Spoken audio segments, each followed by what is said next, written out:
This video you're about to see will start out just a little differently than most of the other regular Saturday morning TV logs. I'll be talking for a little bit and then show you the title card for the show, like my TV logs, okay?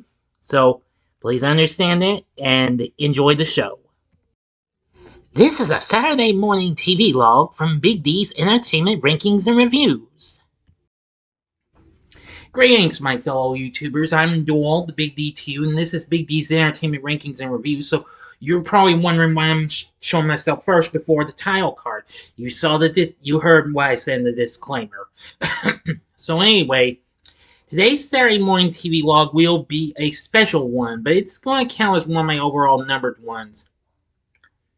Now, usually I've talked about some anthology TV shows. Now, you may recall last month I talked about CBS Story Break. Well, I'm going to talk about something that came even before that. But unlike that, it blended both live action and animated sequences. Well, sort of. But actually, let me rephrase that. Stories that were live action and animated. Well, you get the point and what have you. So anyway, it's a show I really got to enjoy and what have you over my youth and what have you. So now, without further ado, I bring to you the ABC Weekend Special. The ABC Weekend Specials was an anthology series of stories based on children's books and stuff like that, which were sometimes live action or animated. ABC originally premiered the show in September of 1977 and ran on even to the 90s. Now, the series was similar to both ABC's after-school specials and the Saturday Superstar movie, which was a recent hit for them.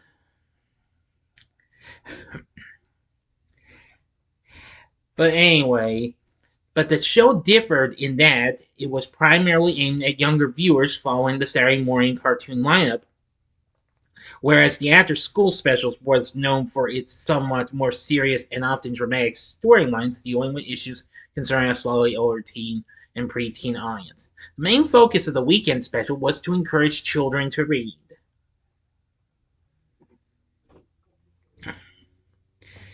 Now let's see. Now with the debut of this, some of the early after-school specials have been targeted towards younger viewers, were subsequently repackaged and rerun instead as weekend specials.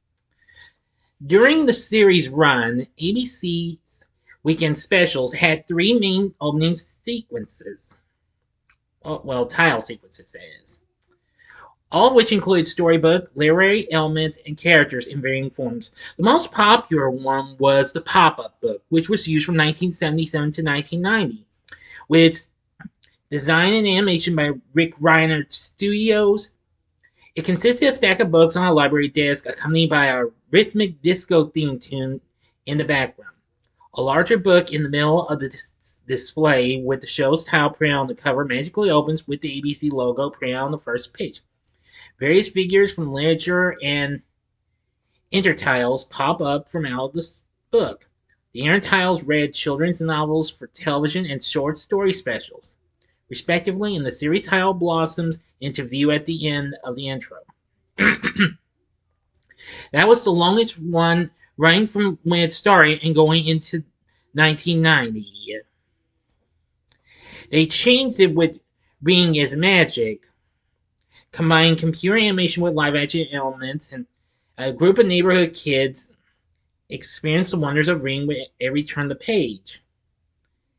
Then after that, which ran for the next 4 years, and for its final 3 years from 1994 to 97, a CGI opener takes place back at the library where we pan through a row of books and the camera stops at a book with the ABC Circle signature printed on the side, and the logo magically pops out and grows arms and legs and leaps to a book on a nearby desk and opens it and dives into an array of worlds and universes inhabited by letters and all sorts of things. Anyway, there was a total of 132 episodes produced and aired over the course of 17 seasons. Now, originally, when Now, though the weekend specials did premiere in September of 1977, it did have a few short story specials that started earlier that year in January. Now, there were so many of them. Some of them were split into, well, 2 parts or 3 parts. Let's see. Most of them were done, and the reason why this is the reason why I wanted to do this, and why I have you, instead of showing the title card at the beginning like I usually do with all my other Saturday morning TV logs. ABC did produce the series, but however, it had different studios produce the segments, ranging from their own ABC Circle Films to other studios, including the up-and-coming Ruby Spears, right before they even made it with Fang Phase. Let's see now. There were so many others. Let's see. Scholastic took part of a few, so they had Barbera, and several others. Even the company that made the pop-up book intro, Rick Riordan Productions. Now then, try this. Anyway, it was 1994 when going into they had only produced one in their last season, which started in 1994. They only gave us one new episode in November, which was The Secret Garden, produced by Mike Young Productions, which of course that would later give us the He-Man, the Masters of the Universe prequel series, and the animated series of Bratz later on. There would be others to follow, including one in February of 95, and then they would do 4 more in 1996 until the show came to an end. But however, the show continued to be rerun until 1997. Now, others that have been shown, now you could probably find a few of these on YouTube and what have you. A few of these can also be found on other streaming services, ranging from stories like, I don't know, let's see. The Ransom of Red Chief, plus some of its follow-ups. Let's see, The Puppy Who Wanted a Boy, based on the Puppy series, which would later get an animated series from Ruby Spears, as a matter of fact, that later aired on ABC's Saturday morning lineup. Let's see. And the Trouble with Miss Switch. Yeah, and let's see. There was some others. Let's see. Others that came out.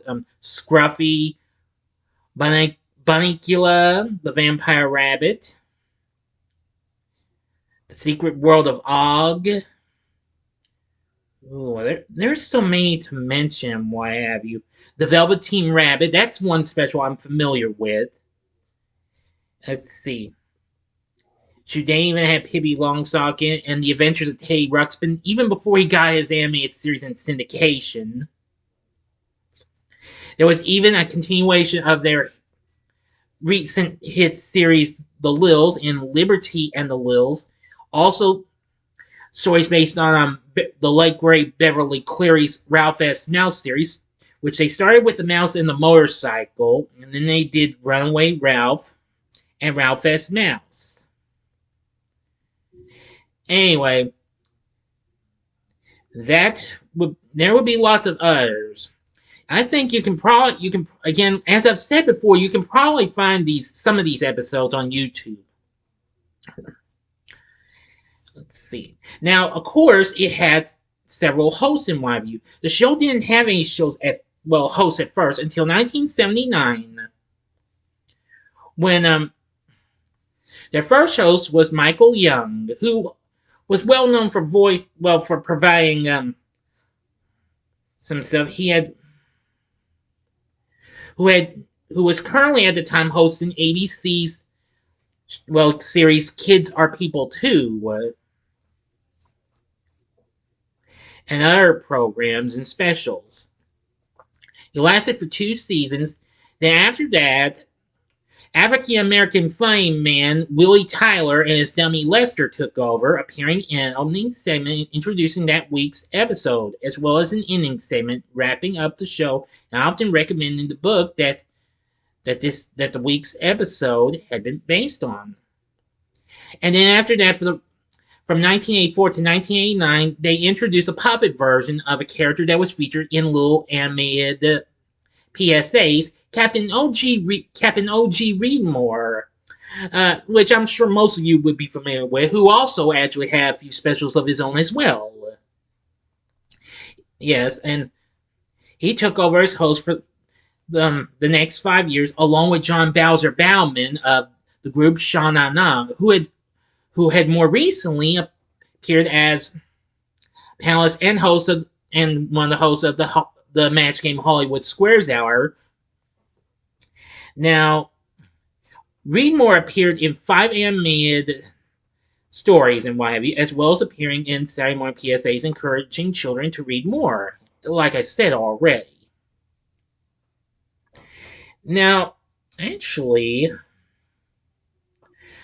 occasionally during the weekend specials time slot, ABC aired a series of specials under the title ABC Saturday Morning Specials. And two of those were ABC's Wide World of Sports for Kids, which were also produced in 1994.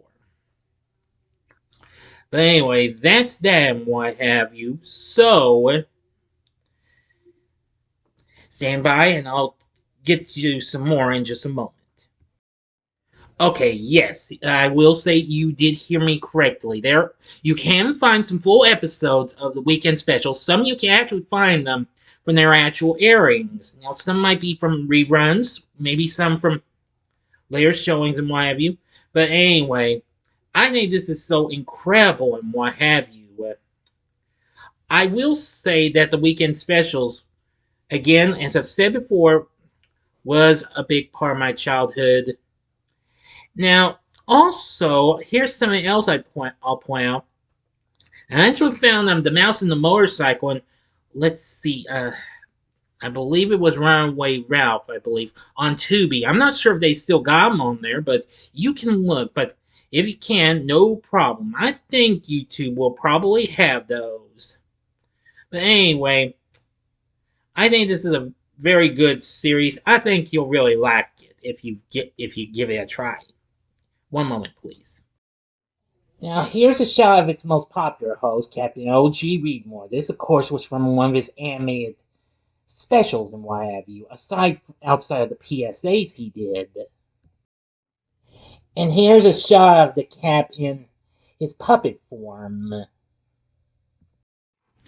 Now, here's one thing I'll point out about Captain O.G. Readmore. Now, of course, unlike his PSAs, he sounds a little more. It sounds different, what have you, than on the weekend specials than his PSAs.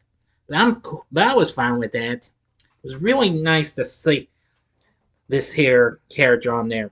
Anyway, he did appear in the intro for the 1990 to 1994 run, asking the neighborhood kids if they're ready for some fun. Yes. So anyway,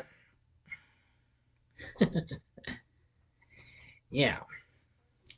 Now, Readmore was invented by Puppet Studio.